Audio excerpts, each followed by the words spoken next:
My name is Olivia, I'm 35, and my parents covered up that my sister slept with my husband. Before I tell you about how I exposed their betrayal at her baby shower, let me know where you're watching from in the comments. The air in my parents' living room was thick with a sickly sweet scent of baby powder and fake smiles. Emma, my younger sister, was glowing, her round belly prominently displayed in a designer maternity dress. She laughed, a tinkling sound that always grated on my nerves, as she accepted another gift, her eyes darting towards James, my husband, who was standing a little too close to her, a little too attentive. I watched them, a calm, chilling resolve settling over me. This was it. The day I'd been planning for months. Growing up, I always felt like a ghost in my own home. Emma, 3 years younger, was the sun around which our family revolved. She was beautiful, charming, and effortlessly popular. I was the quiet, studious one, always working twice as hard for half the recognition. It wasn't just a feeling, it was a reality etched into every memory I had. I remember one specific instance in high school. I had worked tirelessly for a spot on the debate team and won a statewide championship. My parents just nodded, "Good job, Olivia." There was no party, no fuss. The next week, Emma tried out for the cheerleading squad and didn't make the cut. My mother spent the entire week consoling her, buying her new clothes and taking her out to dinner, telling her she was too special for that team anyway. The contrast was a painful lesson in my place in the family hierarchy. Years later, the pattern continued. When I got into a prestigious university on a partial scholarship, my parents just nodded, "Good job, Olivia." They barely helped me with my student loans, telling me it was my responsibility since I was the one who chose such an expensive school. But when Emma barely scraped into a local state college, they threw a massive party, inviting every relative and family friend, boasting about their brilliant daughter. They helped her pay for everything, books, tuition, and even her sorority dues. It was always like that. My achievements were expected, hers were celebrated. When I finally saved enough from my salary to buy my first modest home, a cozy 2-bedroom bungalow, my parents paid a perfunctory visit, barely glancing at the renovations I'd poured my heart into. "It's nice, dear," my mother, Margaret, said, already looking at her watch. She was more interested in leaving than celebrating this huge milestone in my life. A few years later, when Emma bought her house, with a substantial down payment from my father, Robert, they spent weeks helping her decorate. My dad personally oversaw the landscaping, and my mother bought expensive furniture, turning it into a showpiece that they'd parade to all their friends. It was a constant, subtle erosion of my self-worth, a quiet message that my successes were small and insignificant compared to hers. Then came James. I met him at a company event. He was handsome, charming, and for the first time, I felt truly seen. He listened when I spoke, laughed at my jokes, and made me feel like I mattered. He was my escape, my safe harbor from the emotional neglect of my family. He seemed to love me for me, not for what I could do or what I could achieve. Our wedding was supposed to be the happiest day of my life. But even that was overshadowed. Right in the middle of our reception, Emma, with a dramatic flourish, announced her engagement to Nathan, her doctor boyfriend.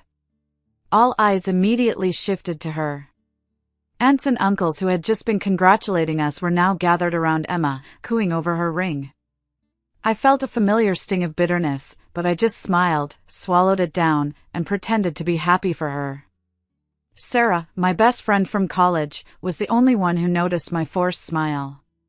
She squeezed my hand, her eyes full of understanding. Sarah was always my anchor, the one person who truly got me. She was my real family. The storm truly began at Emma's pregnancy announcement dinner at my parents' house. The air was thick with forced cheer. Everyone was congratulating Emma, fawning over her. James, my husband, was there, laughing a little too loudly at Emma's jokes, his hand lingering on her back a moment too long. I felt a knot tighten in my stomach, a familiar unease. Emma kept prattling on about her pregnancy, about Nathan, about how perfect her life was. My parents beamed, showering her with praise. I just picked at my food, trying to disappear into the background. I needed a moment, a breath of fresh air. I excused myself to get a glass of water from the kitchen. As I reached for a glass, I heard hushed voices from the pantry. It was my parents. "We can't tell Olivia about Emma," my mother, Margaret, whispered, her voice tight with urgency. "It would ruin everything. We have to keep this a secret." My father, Robert, responded, his voice low but firm. "That's right. It was just a mistake. It was a moment of weakness, nothing more. Emma doesn't deserve to have her life destroyed over it. We've got to protect our daughter. Luckily, she's pregnant with Nathan's baby," Margaret added, a sigh of relief in her tone. "Everything will be fine. Nathan will never know. We have to make sure he doesn't." My hand froze on the glass. The words hit me like a physical blow. Emma, mistake, pregnant with Nathan's baby. My mind raced, piecing together fragments of conversations, glances, uneasy silences. They were talking about Emma sleeping with James. The realization slammed into me, a tidal wave of nausea and disbelief. My world, the one I thought was stable, shattered into a million pieces. The betrayal wasn't just Emma's, it was my parents' too. They knew. They covered it up. They chose her over me, again.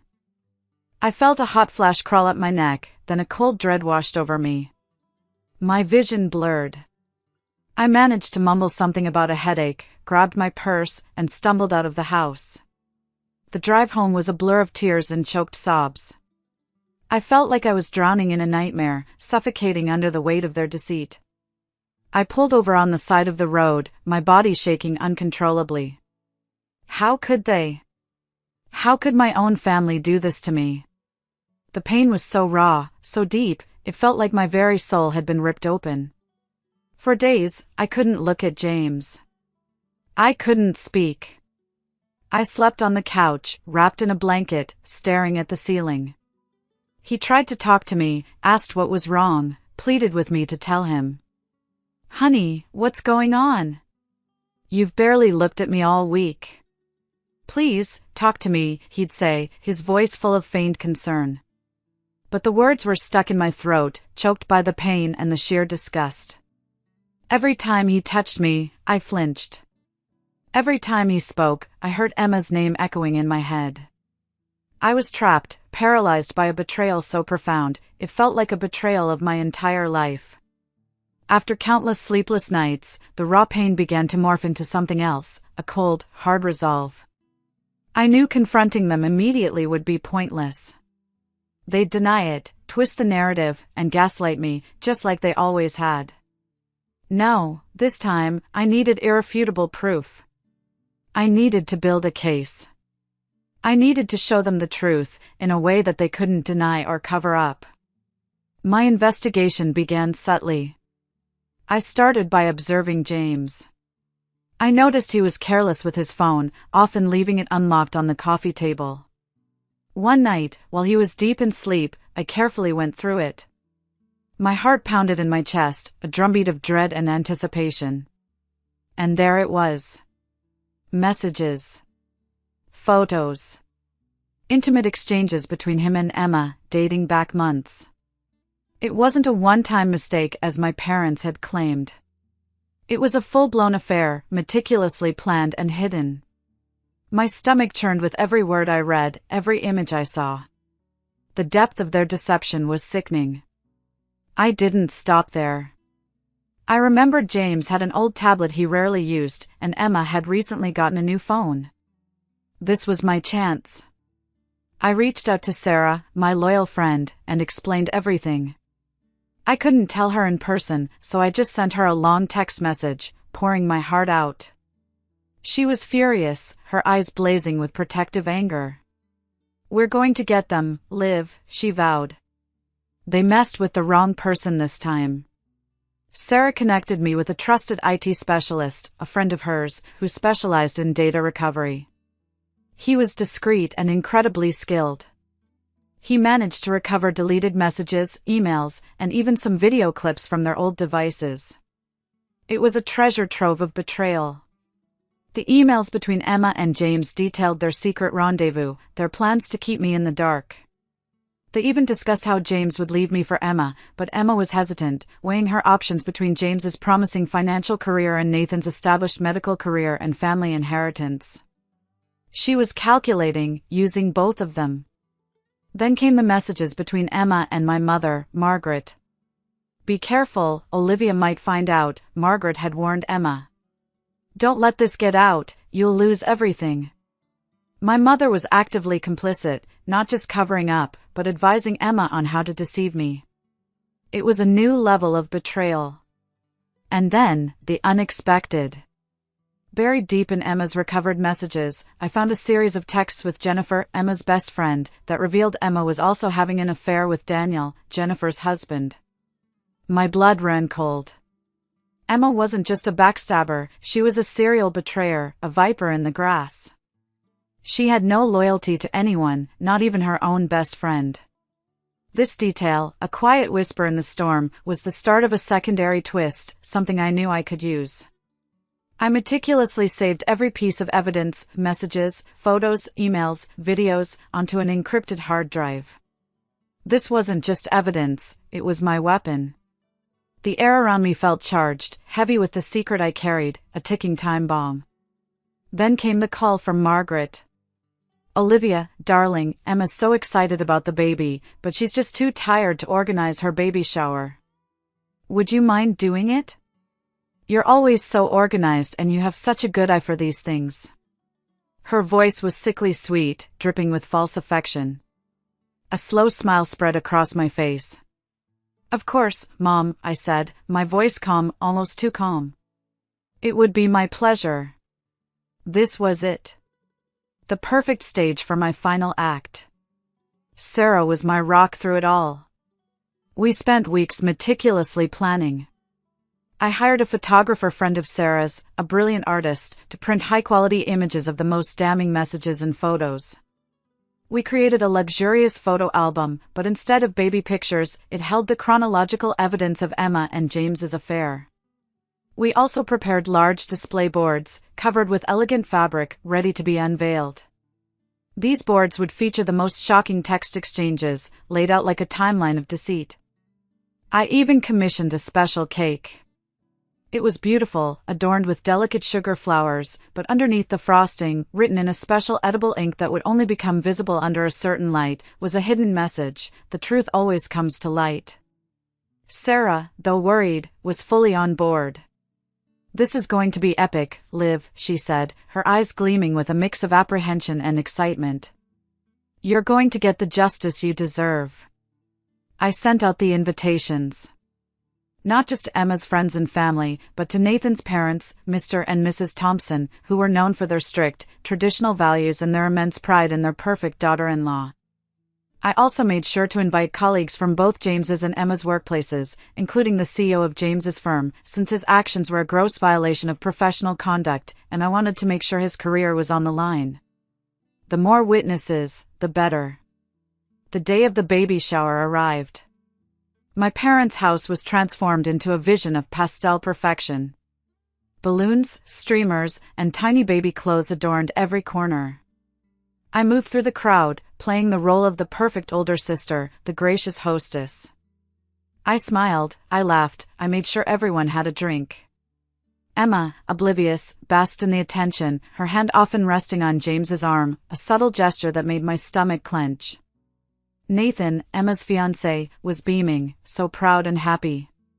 Jennifer and Daniel, Emma's best friend and her husband, arrived a little late, looking subtly stressed, but no one seemed to notice. Mr. and Mrs. Thompson sat in a prominent spot, observing the festivities with their usual discerning eyes. We played silly baby shower games, the kind that filled the room with laughter and light-hearted chatter. I participated enthusiastically, my mind a whirlwind of anticipation. The air was thick with innocent joy, a stark contrast to the storm brewing inside me. Finally, it was time for gifts. I waited patiently as Emma unwrapped dozens of tiny outfits and baby gadgets. When it was almost over, I stepped forward, holding my beautifully wrapped, luxurious gift box. "Emma, I announced, my voice clear and steady. I saved my gift for last. It's the most special one. Emma's eyes lit up, a wide, expectant smile on her face. She eagerly tore open the wrapping. Her smile faltered as she pulled out the elegant photo album. She flipped it open, and her face drained of color. Her eyes widened in horror. This wasn't an album of baby pictures. It was a meticulously compiled collection of damning photographs and screenshots of text messages between her and James. She slammed it shut, her hands trembling. Without a word, I walked over to the large display boards positioned discreetly around the room. With a swift, deliberate motion, I pulled back the elegant fabric covers. Gasps rippled through the crowd. There, in stark, undeniable clarity, were blown-up images of intimate texts, emails, and even a few short video clips of Emma and James together. The dates, the times, the explicit conversations, it was all there. I stood tall, my voice calm but resounding, cutting through the stunned silence. This, I declared, my gaze sweeping across the room, landing finally on Emma, is my gift. The truth. My sister, Emma, has been sleeping with my husband, James, for the past 8 months. And my parents, I turned to them, their faces ashen, have been helping them cover it up. I then read aloud some of the most incriminating messages, Emma planning secret rendezvous with James, Margaret advising Emma to be careful not to let Olivia find out. Nathan, Emma's fiancé, stood up abruptly, his face a mask of shock and fury. He ripped the wedding ring off his finger and hurled it to the floor with a loud clatter. Without a word, he turned and stormed out of the house. Mr. Thompson, Nathan's father, rose slowly, his eyes blazing with disgust. "You shameless hussy," he spat at Emma. My father, Robert, lunged forward, his face contorted in rage. "Don't you dare talk to my daughter like that," he roared. The two older men were suddenly locked in a furious brawl, punches thrown, before other husbands in the room rushed to separate them. Margaret, my mother, was openly sobbing now, rushing towards me. "How could you do this to your sister, Olivia? To your family? You're ruining everything. Emma will be a pariah. How could you be so cruel?" she wailed, grabbing my arm. I pulled away, my gaze cold. "You should ask Emma that, Mom. And yourself. You taught me that family was everything, but it turns out that was just a lie. You chose to cover up the truth, to protect a deceitful affair, instead of protecting your own daughter."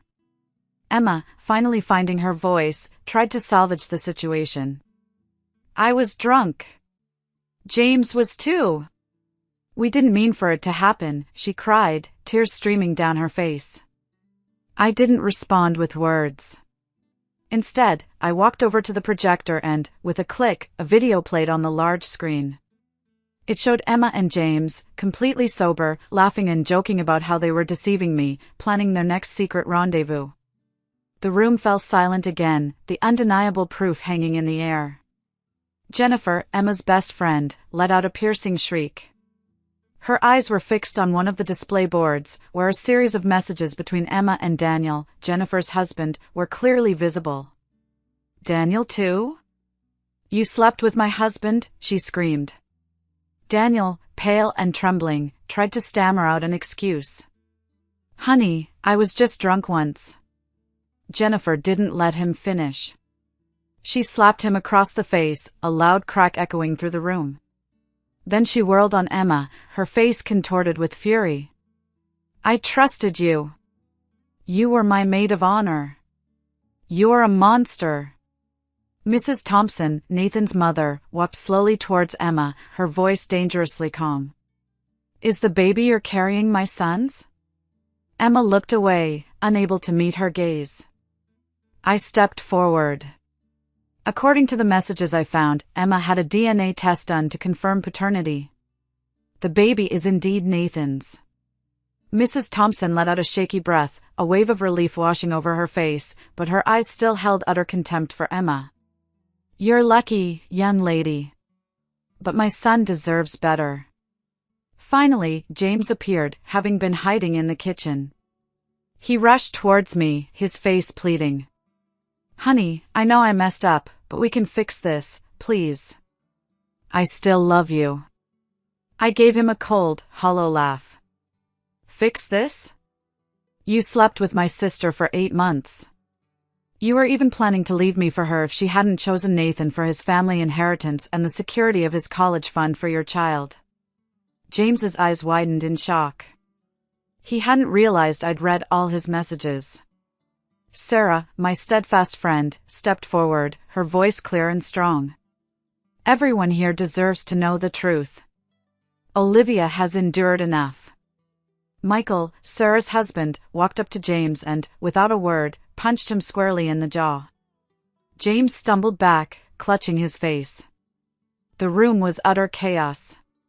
People were crying, screaming, storming out in disgust. Robert and Margaret tried to shield Emma, but no one was listening to them anymore. I stood in the middle of the wreckage, a strange sense of lightness filling me. I looked directly at my parents, my voice steady.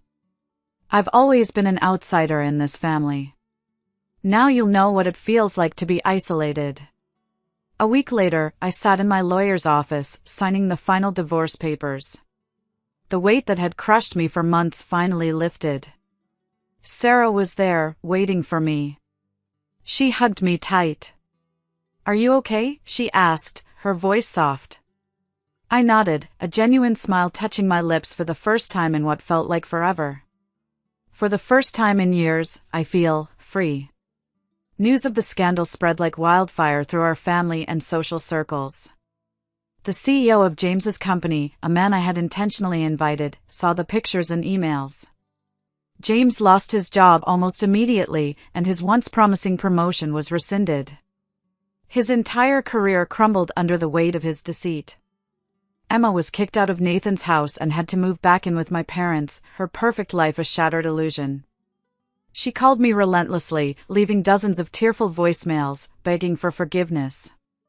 Sister, we need to talk. You can't cut off your family forever. Emma really regrets it. I blocked their numbers. I had nothing left to say. Jennifer, Emma's former best friend, filed for divorce from Daniel and became my unexpected ally. We met often for coffee, sharing our stories, finding solace in each other's company. She was just as betrayed as I was, and our shared pain forged a new, unexpected bond. We spent hours talking, not just about our pain, but about our hopes for the future. Nathan's parents, Mr. and Mrs. Thompson, surprisingly reached out to me. They invited me to dinner. We always thought you were a good person, Olivia, Mrs. Thompson said, her voice softer than I'd ever heard it. What you did took immense courage. We're very sorry for what you've had to go through. Nathan, they told me, had decided to stay and support Emma through the pregnancy for the sake of the baby, but he had already filed for divorce, which would be finalized after the baby was born.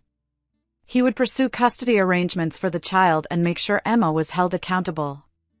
I started a new job at a different company, one where my skills and dedication were truly valued. My new boss saw my potential, and within months I got a significant promotion, and my salary increased dramatically. I moved into a new apartment, bright and peaceful, a stark contrast to the house filled with lies. It was small, but it was all mine, a sanctuary where I could finally breathe. I also started therapy. In one session, I admitted, I don't regret what I did. But I still feel empty sometimes. My therapist nodded. That's because revenge isn't the path to happiness, Olivia. It's just the first step to liberation. Now, it's time to build a life on your terms. You've cleared the debris. Now you can plant new seeds.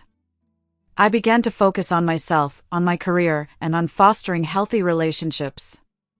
I explored new hobbies, like painting and hiking, and learned to love and appreciate myself for who I was, not for what others expected me to be. 6 months later, I sat in a quiet coffee shop, watching the world go by. My life had completely transformed. The emptiness was gone, replaced by a sense of quiet contentment. Sarah slid into the seat opposite me, a warm smile on her face. You look different, she observed. So much better.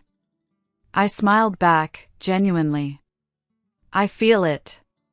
My new job is amazing, my apartment is peaceful. I'm learning to live for myself, not to prove my value to anyone. Sarah hesitated, then spoke softly. I don't know if I should tell you this, but Emma gave birth to a baby boy last week. I was silent for a moment, my gaze drifting out the window. Was Nathan there? I asked, my voice flat. Sarah nodded. He was, but he's still going through with the divorce. He'll co-parent with Emma. I took a sip of my coffee. I don't feel much anymore, I admitted. Just sad for the child. Sarah carefully broached another topic. Your parents still call me sometimes. They want to know if you'll ever forgive them. I looked out into the distance, a thoughtful expression on my face. Forgiveness is a long journey, Sarah. I don't know if I'm ready for it. But I know I don't want to live in hatred forever. I've moved past that. As we prepared to leave, a man walked into the cafe, his eyes meeting mine. He offered a polite smile. Sarah nudged me playfully. He's looking at you. I blushed slightly. I'm not ready, I said. Sarah squeezed my hand. No one said you have to be ready right now. But don't close your heart forever. The future is yours to write. Stepping out into the sunlight, I looked back at my life, the pain, the betrayal, the burning anger, and finally, the peace that was slowly, steadily forming. My phone vibrated in my hand. A text message from Margaret, daughter, I know I don't deserve it, but I miss you. I've learned a hard lesson. For the first time, I didn't delete the message immediately. Maybe one day, I whispered to myself, but not today. I walked on, head held high, no longer a victim, no longer an outsider, but a woman finding her own way, stepping into a new dawn. Thank you so much for listening to my story. It's been a difficult journey, but a journey worth taking. I'd love to hear your thoughts in the comments. Have any of you ever had to deal with a difficult family situation like this? Let me know below. And if you enjoyed this story, don't forget to like and subscribe for more.